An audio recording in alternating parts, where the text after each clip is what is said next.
once again and welcome. My name is Rudy Page and I'm really pleased under our community wellness dialogues, we're focusing on Htlv-1 and this is about awareness, improving community understanding and also the call to action. What is it? And we're going to hear what the call to action is from our guests over the next few minutes.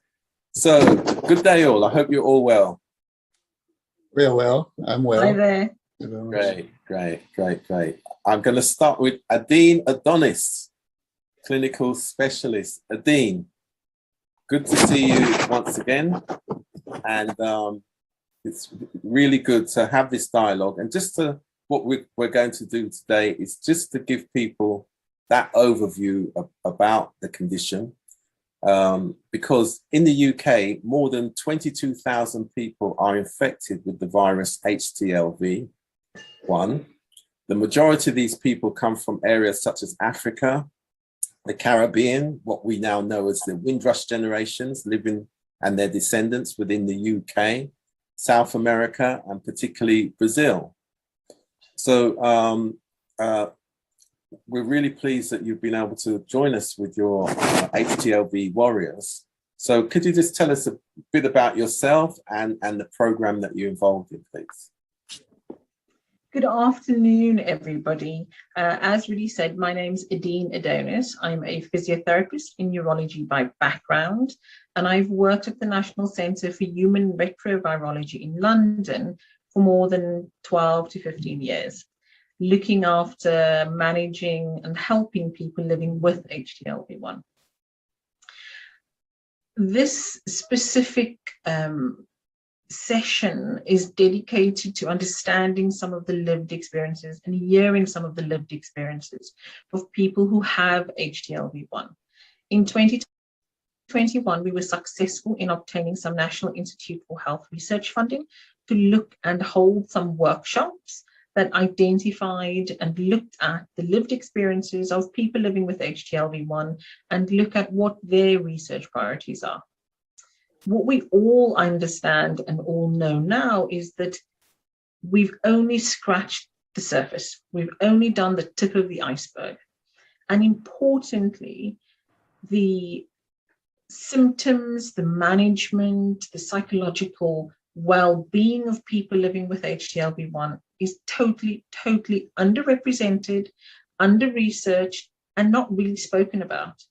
And people living with Htlv-1 are tired of it, and they want to bring Htlv-1 in terms of awareness, understanding, and the call to action to the foreground. So in these workshops, people living with Htlv-1 told us that the simple is complex. It's not as simple as just being able to get up in the morning and get yourself dressed. You have to really think about, what am I doing today and how am I going to do it? People told us about the indignities that they experience living with Htlv-1 when it comes to simple things like bladder management, bowel management, and sexual function. They also tell us how difficult it is looking to do simple things like going to pick up the post from the post office perhaps, or going out shopping for food. We know and we understand now that these are lived experiences that don't really get talked about. The isolation people feel and the daily challenges that they have are unheard of, and people are keeping it to themselves. And what we want to do in today's session is hear more about it, and what we want to do from our research and from our Htlv Warriors group is explore, expand, understand, and take action. Thank you very much for that overview. And I'm so pleased that we have two of your Htlv-1 Warriors today we're going to hear from. And I'm going to start with Sue. Sue, how are you?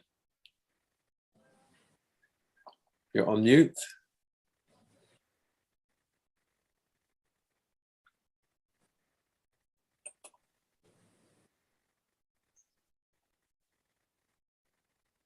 Let me come back. Hi, Sue, you're there. Great. I'm there. Right. So, Sue. Yes, sorry. What did it take for you to get diagnosed? Well, my experience, I didn't really have any symptoms of HTLV-1, and I worked in an office teaching, and every now and again the blood van came round to the office and we'd trot down, get our blood taken, trot back up and continue work. You know, just ordinary blood donating. And it was a little while later, it must have been at least 4 months, 5 months after that, I received a letter from Colindale, the main head office of the blood donation service, asking me to go there, as there was something that they picked up on my blood that they wanted to talk to me about. So I went up to Colindale, and they told me that I had this HTLV-1. I didn't know. What's that? I didn't know anything about it. And they just gave me a sheet of paper and said that there was a department at St Mary's that was based at that time in a clinical trial centre that was starting up help for people with HTLV-1, and whether or not I'd be interested in popping along there. And I said, sure, yeah, I'll pop along, because obviously I'd want to find out more about it. So that was about, must have been again about 3 or 4 months after the actual letter. So that was maybe 9 months after my blood test sample. And I went to St Mary's and I saw Dr. Graham Taylor at the time, he's now professor, and he told me that he was running a program, and basically although it was more prevalent at that time in the Asian community and the Caribbean area, that they didn't know how it would affect people, Caucasian people. So they would like me to be a sample, so that they could then take, if they wanted any particular thing for a clinical trial, I would be on tap to just come along and they'd do it. And so really, I didn't have any symptoms at all until a couple of years later, I started to lose my legs. I'd leave them behind. I was walking and my body would carry on and my legs were down there. So needless to say, I would fall over. Yeah. Not that I'd had too many gins the night before. So, and then obviously the process started of further investigations. Okay, thanks for that. We'll come back to that in a bit more detail. Yeah. So, Alfie, the same question for you, really. What did it take for you to get diagnosed? Well, it's going over 20 years that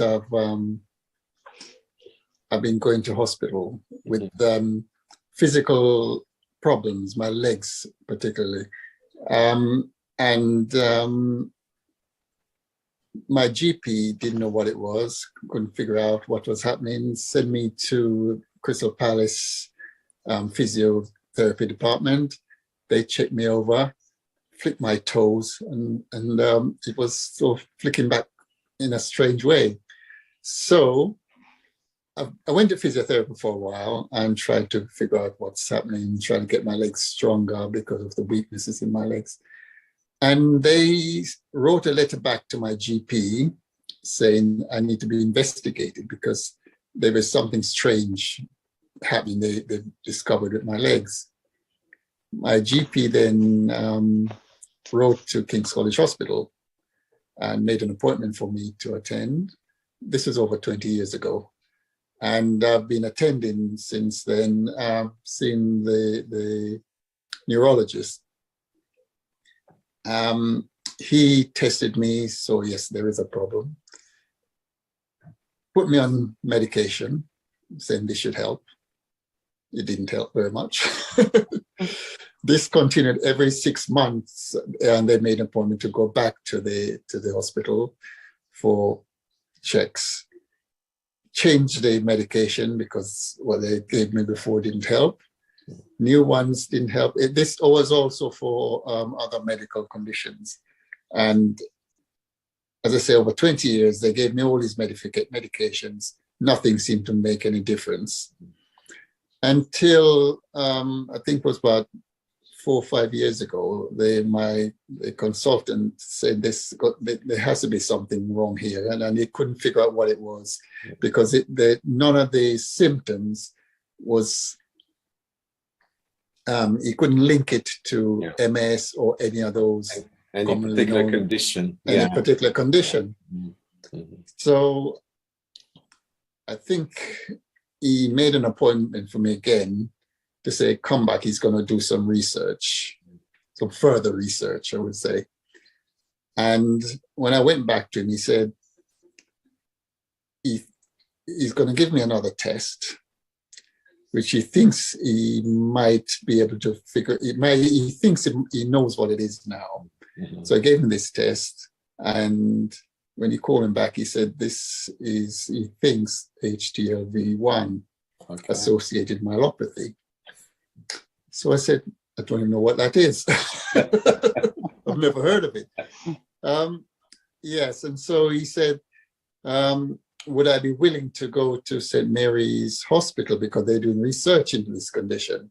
So I said, absolutely, but I need something done because my condition just getting worse and worse over the time. Yeah. And not just my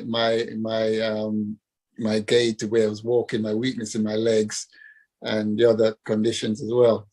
So we made an appointment, went to St. Mary's Hospital. They confirmed what it was. And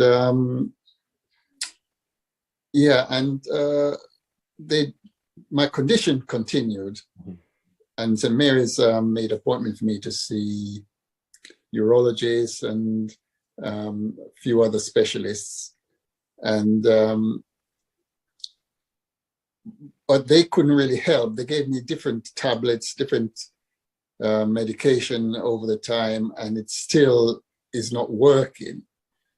So basically, I think, as Adim would probably tell you, there is no cure for this condition. It's a condition which will continually get worse. Yeah. They can't probably help to slow it down, but it's nothing else can be done. Yeah. And so yes, I'm in this position now where I'm taking medication. It's not really helping me. The condition is still happening. And I must say, it's gradually getting worse and worse for me. Yeah. And in fact, that kind of touches on my next subject, and or point to ask you both, and is how was being diagnosed and having the condition that you now know that you have, how that has impacted on your daily life. So I'll come back to Sue to answer that, then come back again to you, Alfie. Sure. So yeah. Well,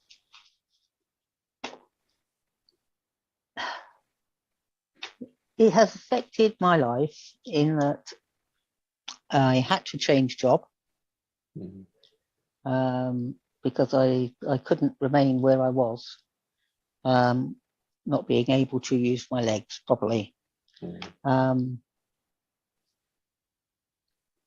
then obviously I found another job that was closer to home, fortunately. And after what seems to be quite a struggle, really, looking back on it, I would start walking with sticks. But I couldn't not even go to work without planning the day of going to work, like getting everything ready the day before for the following day. and making sure that I had enough incontinence products with me, because I know for sure I would need them throughout the day at work. And then transporting everything there. So it's been, and that was just for work. The effect that it had on family was quite devastating, because it also limited how often I could go and visit, my family, because of access to their homes. There's some had steps, quite a few steps leading up to the front door. Now I can't make steps. So I couldn't go and visit them at their home. And it was impractical for them to come here. So we'd have to sort of arrange to meet outside maybe at a restaurant. But then, restaurant, members of the public, people, making sure again I had everything with me just for that little time. And, it has made a big impact. On my sort of going out. It is limited. It's like a military operation if I'm going out. Okay, thanks for that. I mean, that's a real lived experience. Alfie, same to you. Yes. Well, when I got the diagnosis, I was quite happy, because I said, at least they know what they're dealing with now. And I said, yes, maybe if they know what they're dealing with, maybe it would help in giving me the right kind of treatment. But as I said, the treatment is virtually the same as I've always had, and near enough the same that they can give me, because they have got no other treatment for this. Yes, because as I said, they knew very little about this condition. So the treatment, they were just giving me medication to maybe suppress the condition. So how did that kind of impact then? How has it impacted on your daily life? Well, Basically, for going out, similar to the lady before me, and I've got to organize my life a little bit different. When I've got to prepare myself for where I'm going out, get everything I need together in a bag. And it can be quite daunting, because if I forget something, it's like one instance where I was on a bus and I didn't have the things I needed, and it was very embarrassing. I had to quickly get off the bus, basically. No one else knew why I needed to rush off the bus, but they saw me rushing off, and I think, what's going on? And it was only me knew with the condition I was in.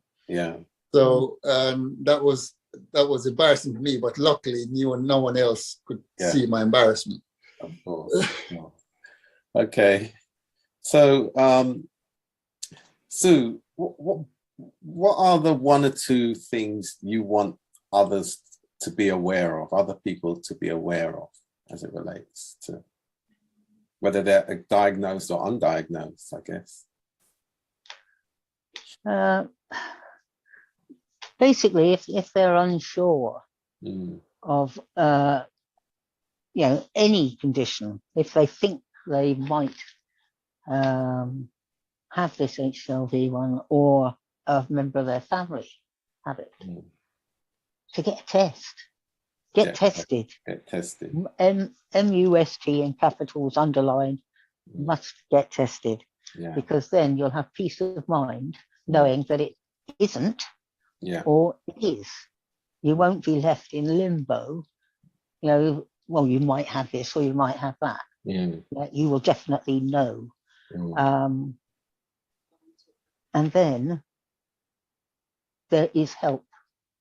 You're not alone. So if you are diagnosed, you're not alone in this. There are people who can help you, speak to you, even us little warriors. We can help as well if we can. But yeah, get a test. Even if you've got like a lower back pain, it's not going away. Well, lower back pain, yes, a wide range of illnesses, diseases start with lower back pain. Oh, go and get a test. Yeah. Don't put up with the misery of the lower back pain, thinking, oh yes, it's just me getting old. No, but get tested for goodness sake, please, please, please. Great. Thanks for that. And Alfie, is there anything that you again feel, following on what Sue said, one or two things that people should know, whether they've been diagnosed or? Yes, because when a few people who've got some physical issues or the medical problems see me and notice the same kind of condition, they say to me, they come to me and ask me what it is. I explain to them and say maybe could be, if the doctors can't figure out what's going on with it, could be the same condition that I have. So maybe you should get tested. And so I would urge people, if they have any physical condition where their GP or can't understand what it is, they have got the weaknesses of it or the medical issues, and they can't understand what's going on with them, get checked, get tested, mention this to their GP, because many practitioners don't even know about this condition. And so that helped to educate them, tell them about people with the same condition, to go and get it checked, find out about it, and educate yourself basically on this, so that you can advise people. Okay, thanks for that. And you certainly, listening to both your stories, that the common theme of your legs definitely sort of came out in both your stories, That's a myelopathy. And when I went to my physio, they explained that with myelopathy, it will continually get worse. Nothing they can do about it at the present. Thanks for that, both of you, Sue and Alfie. And just before we close, Dean, if you could just give us a final summary. Thank you. You've heard about Sue and Alfie's experiences of having HTLV-1 and living with HTLV-1. And we know from our workshops that living with HTLV-1 and coming to terms with it is really, really difficult. People aren't expecting it. It's complicated, isn't it? Because it affects so many different parts of you as a person. It's isolating, and people notice that they change from the person they were to something that they couldn't identify with necessarily. Life for people living with HTLV-1, especially those with myelopathy, is a daily struggle. And it's a daily struggle because the simple has become complex. So from our point of view, I want to emphasize that there is support available, both from the HTLV Warriors, as well as from the National Centre for Human Retrovirology at St Mary's Hospital in London. We want to advocate and ask people to get tested, to call us on 0203 312 6604 if you want to speak to us to identify whether you want to come get tested, or if you have questions, or if you're worried about something. Alternatively, you can email us at imperial.htlv@nhs.net. We are here to support, we are here to help, and we'd love to speak to as many or see as many of you as we possibly can. In summary, I want to re-emphasize that people living with HTLV-1 feel very disconnected in terms of what's happening to their bodies, and disconnected from potentially family and friends who are trying to be helpful but don't really understand what they are going through. And they told us that traveling up to a specialist center was worth the effort and journey, and they appreciated the problem-solving approach that we actually had with them. So please do come in to get tested. Do come to your appointments if you are someone who has HTLV-1 and has not come for a long time. there is support and there is help. Thank you very much for that. And thank you for all your participation, and goodbye. Thank you. Okay, bye-bye. Bye. Bye-bye.